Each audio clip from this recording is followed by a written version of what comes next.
Hello children, this is Rosalind Madam, and today we are going to start with the first history chapter of class 7, that is Medieval Europe, Rise and Spread of Christianity.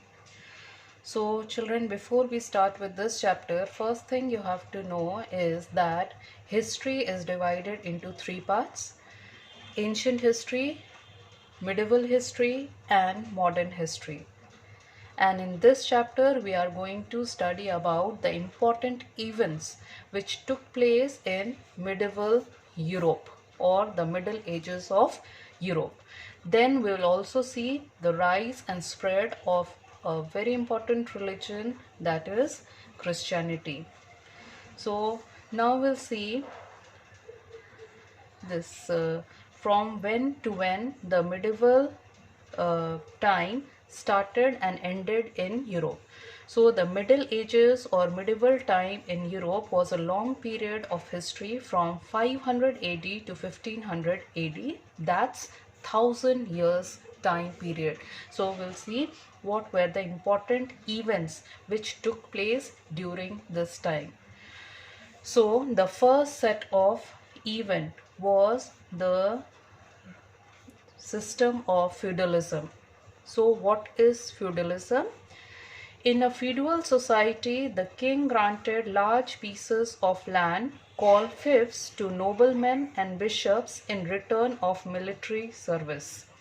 Landless peasants known as serfs did most of the work on the fiefs. So in this feudalism, the king used to give big pieces of land to big officers, noblemen and bishop, and in return these officers provide military service to king when required.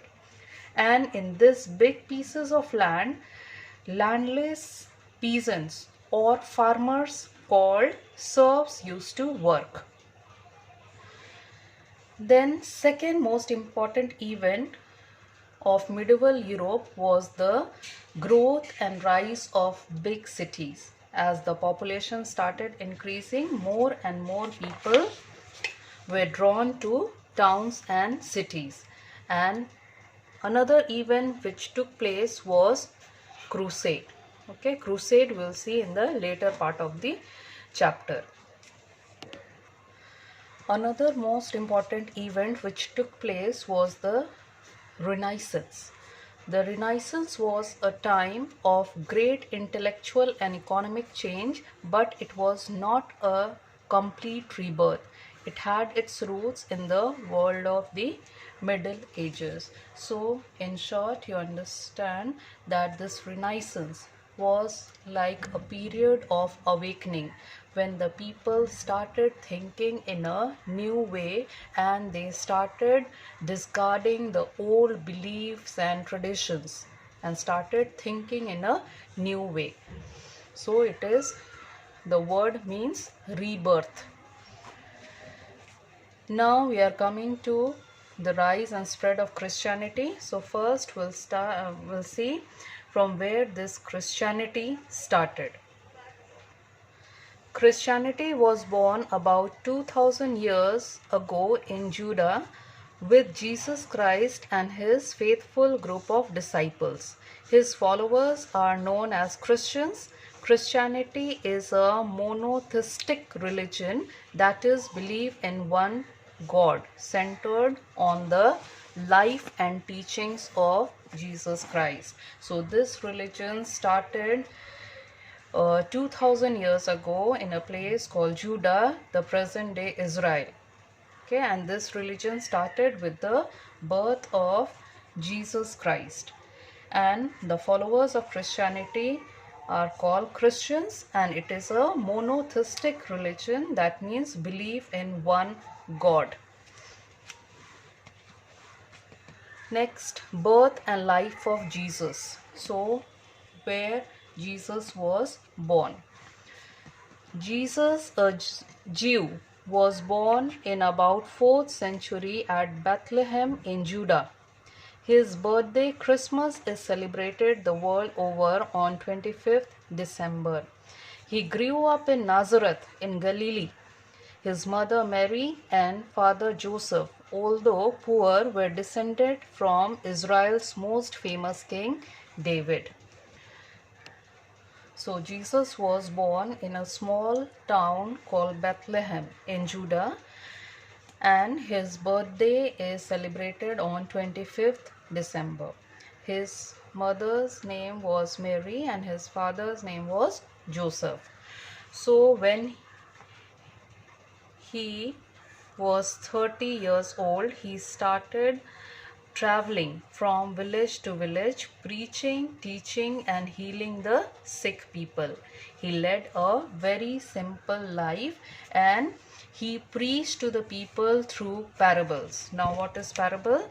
A simple story used to illustrate a spiritual lesson. So, he used to preach in short story form.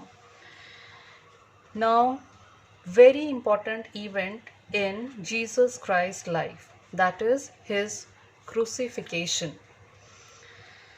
So when Jesus started preaching, he was very fearless and he even criticized the Jewish religious leaders, and that's why these Jewish religious leaders, they turned against him. These Jewish leaders even convinced the Roman authorities that the growing popularity of Jesus could undermine Roman authority. So they complained the Roman king that the teachings of Jesus is not good for the people, and they turned against him. And as a result, what happened? The chief priest along with the high priest Caiaphas, after plotting and planning, had Jesus arrested and putting him in chains, handed him over to Pontius Pilate, the Roman governor. So they complained to the Roman authority, and as a result, Jesus was arrested and he was brought in front of the Roman governor Pontius Pilate. Whipped, beaten, and spat upon by the Roman soldiers all the way, Jesus was dragged to a place called Golgotha, and there he was crucified.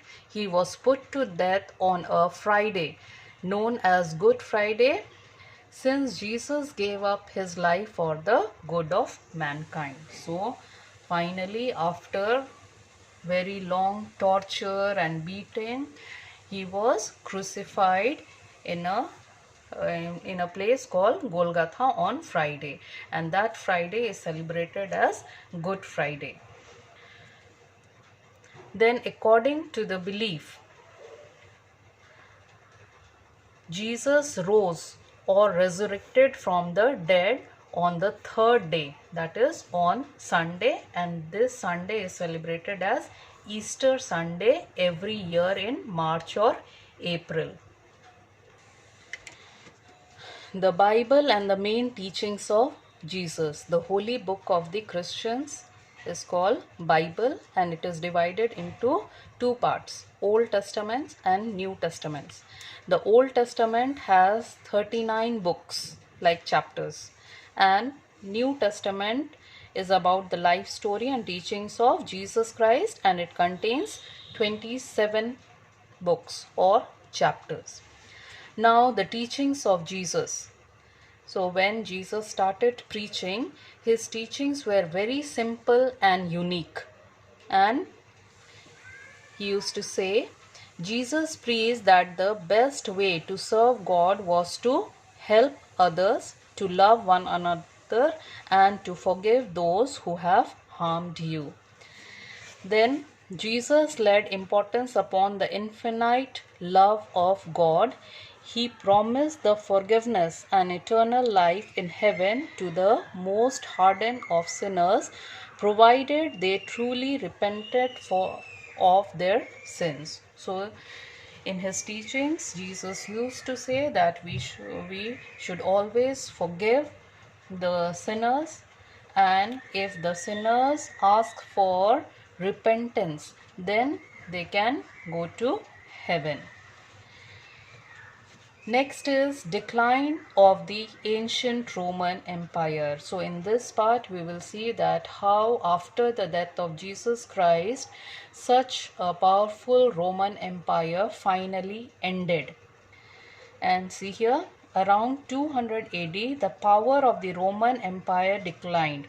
In 284 AD Diocletian decided to split the vast Roman Empire. He ruled the eastern half himself, while the western half was ruled by his general Maximian. So, around 200 AD, Roman Empire declined, its power reduced, and then the king Diocletian, he decided to divide Roman Empire into two parts, Eastern Roman Empire and Western Roman Empire. And during the next 100 years, this Roman Empire, especially the western half, was repeatedly attacked by a group of people called barbarians, and these barbarians made the Roman Empire even more weaker. And see, in other cases they fought wars and eventually sacked the city of Rome, bringing about the end of the Western Roman Empire, and their continuous attack has weakened the Roman Empire so much that finally the western part of the Roman Empire ended. Now, who were these barbarians? The Romans referred to people group outside the Roman Empire as barbarians. The barbarians had different cultures than the Romans. They lived in small farming communities and were ferocious warriors. See the names: Goths, Vandals, Huns, and Franks were the barbarians who constantly troubled the Romans. Now, the Byzantine Empire, that is the eastern half of the Roman Empire, was the successor of the Roman Empire in the east, while the Western Roman Empire fell in 476 AD. So, in the next part, we will see what happened to the eastern part of the Roman Empire, that is Byzantine Empire. Constantine I the Great is usually held to be the founder of the Byzantine Empire. He was responsible for many changes that would help create a Byzantine culture distinct from the Roman past. So when this new empire came out from the old Eastern Roman Empire, it was very different from the earlier Roman Empire, and the credit for this goes to Constantine I. Now we'll see what were the important changes he made. So first thing, he legalized Christianity, which was previously being persecuted in the Roman Empire. Then he himself converted to Christianity. Christianity became a major feature at the heart of the Byzantine culture. Then he even granted money to rebuild many churches. Then he moved the capital of the Roman Empire to the city of Byzantium, which he refounded as the city of Constantinople. So these changes he had done when he became the king. Next is emergence of the Turks and the Crusade. So this part deals with crusade. What is crusade? In short, crusade means the holy wars between the Muslims and the Christians. Here we'll see what happened. By the end of the 11th century, two-thirds of the ancient Christian world, including Palestine, has been conquered by the Muslims. The Turk Muslims threatened Christian visitors to the Holy Land and attacked the Christian Byzantine Empire. So they were attacking the Christian people who were coming to Jerusalem. After the Turks' victory, the Byzantine Emperor asked the Christians of Western Europe for help. In 1095, Pope Urban II preached a sermon in France. He urged Christians from all over the Europe to go on a crusade or holy war to drive the Muslims out of the Holy Land. So this is crusade or the holy war. So this war continued for many years, but it did not brought any success to the crusaders. But in the end, the crusaders failed to win back the Holy Land, but the Europeans learned lot from about Eastern art, culture, science, food and medicine. Contacts and trade between Europe and Asia grew during the Crusades. So during the Crusades, these European people, they came in contact with the Asian people, and as a result of these long wars called Crusades, the trade relations increased between these two continents. Next is the rise of monasteries and their impact. Now, what are monasteries? You can see a picture given here, children, and you can see a monastery was building where monks lived and worshipped, devoting their time and life to God. So, these were the buildings. Monasteries were the buildings where monks and nuns used to live. They gave their life to God, and they leave their families and they live in these they used to live in these monasteries, and they worship and devote their time. See, in medieval Europe, thousands of people devoted their lives to the church, working, praying and studying in monasteries. So later on, these monasteries started doing other works also apart from religious work. For example, the monks, they live a very strict life regulated by the rules and regulations. Then they follow a daily program of prayer and worship, attending 8 services every day.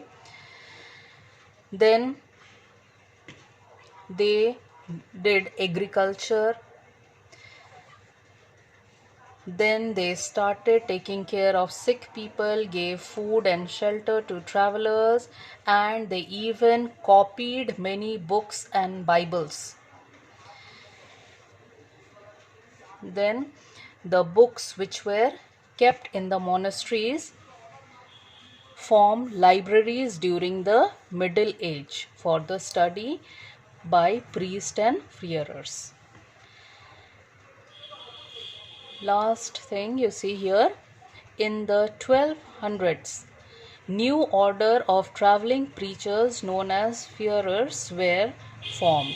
They did not live behind monastery walls but wandered the countryside asking for food and shelter and preaching Christianity to the people. So these new preachers came. They didn't live inside the monasteries. They wandered from place to place and they were preaching Christianity to the people. So this is all about your chapter. Now we'll start with the question answer. Our first question is, what is the time of Middle Ages? For this answer, come to page 15. Mark this answer from first line. The Middle Ages or medieval period in Europe was from 500 AD to 1500 AD. This much. Next, define feudalism. Again, come to page 15. In medieval Europe, rural life was governed by a system known as feudalism. In a feudal society, the king granted large pieces of land called fiefs to nobles and bishops in return of military service. Landless peasants known as serfs did most of the work on the fiefs. Question 3. Name any two religions which have their root in Judaism. Come to page 16. Christianity and Islam have their roots in Judaism.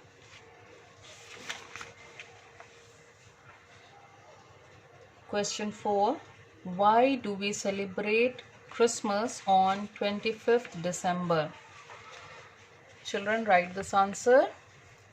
We celebrate Christmas on 25th December because Jesus Christ was born on that day. Question 5. Why do we celebrate Good Friday? Again, write this answer. We celebrate Good Friday because on that day Jesus was crucified and he gave his life for the good of mankind. Question 6. Name the holy book of the Christians. It will be Bible. Question 7. Who were barbarians? For this answer, come to page 19. Mark here. The Romans referred to people groups outside the Roman Empire as barbarians. The barbarians had different culture than the Romans. They lived in small farms, communities, and were ferocious warriors.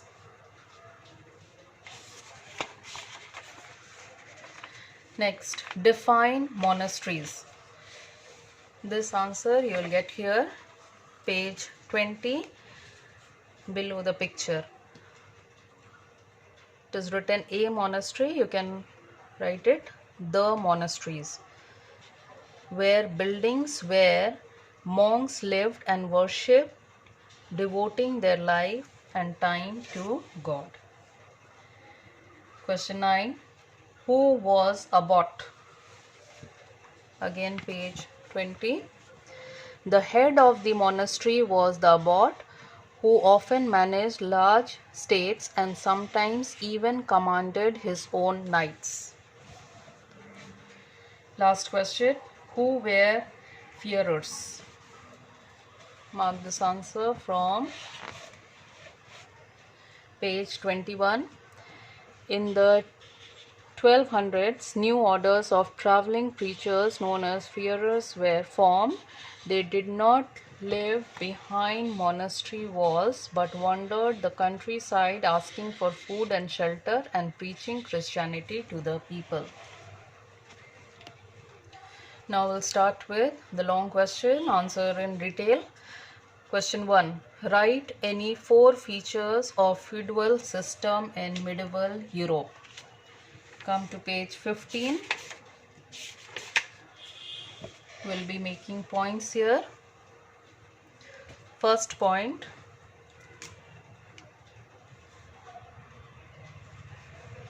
In medieval Europe, rural life was governed by a system known as feudalism.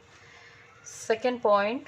In a feudal society, the king granted large pieces of land called fiefs to noblemen and bishops in return of military service. Third point. Landless peasants known as serfs did most of the work on fiefs. Fourth point. In exchange of their labor, they were allowed to live on land. They were also promised protection in case of enemy invasion. Question 2. Why was Jesus crucified? Explain.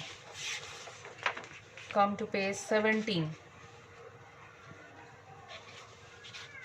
Again, we'll be making points here. First point.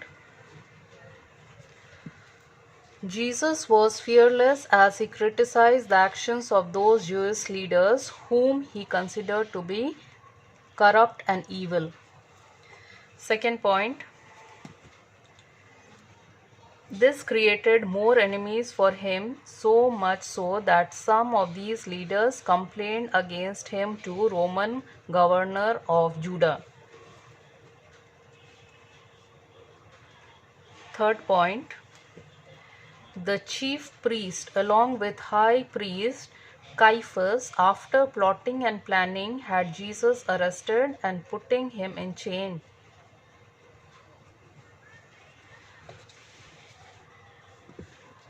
handed him over to Pontius Pilate, the Roman governor. Fourth point, whipped, beaten and spat upon by the Roman soldier all the way, Jesus was dragged to a place called Golgotha, and there he was crucified. Question 3. Analyze the teaching of Jesus. Come to page 18. Make points here. First point. Jesus preached that the best way to serve the God was to help others, to love one another, and to forgive those who had harmed you. Second point. He also preached about being humble and serving others. Third point. Jesus laid importance upon the infinite love of God. He promised forgiveness and eternal life in heaven to most hardened of sinners, provided they truly repented for their sins. Question 4. Explain the role of Constantine in spreading Christianity.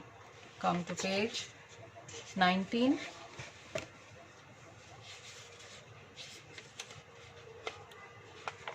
Start from the question. The role of Constantine in spreading Christianity. Hyphen. First point, he legalized Christianity, which was previously being persecuted in the Roman Empire.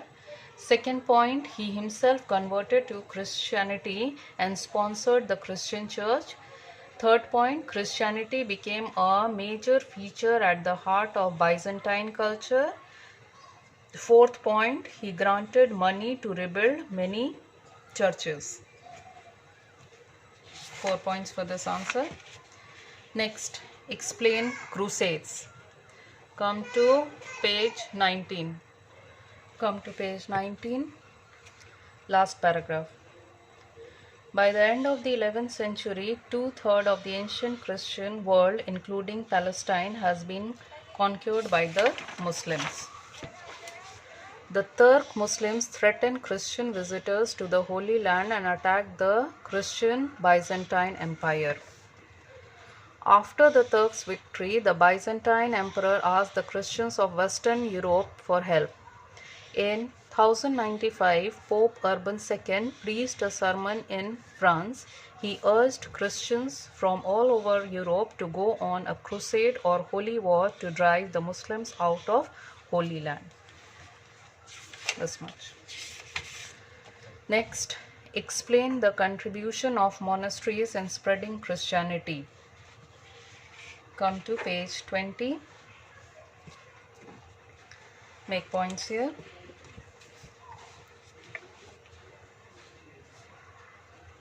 First point. In medieval world, thousands of people devoted their lives to the church, working, praying, and studying in monasteries. Second point. Men and women who became monks and nuns obeyed the rule or way of life originally set down in the 500s by Saint Benedict. Third point. Monks and nuns followed a daily program of prayer and worship, attending 8 services every day. And fourth point here, precious books were stored in monastery libraries during the Middle Ages for study by priests and hearers. Now children, match the following. See, Renaissance, rebirth, fifths, a large piece of land, the Old Testament, Moses, the New Testament, Jesus Christ, Goths, barbarians. Fill in the blanks. The Middle Ages in India started in 550 AD and continued till 17th century. Question 2. Christianity was born in Judah. 3. Constantine I was the founder of the Byzantine Empire. 4th, Palestine is known as Holy Land. 5th, Christianity is a monotheistic religion. Thank you.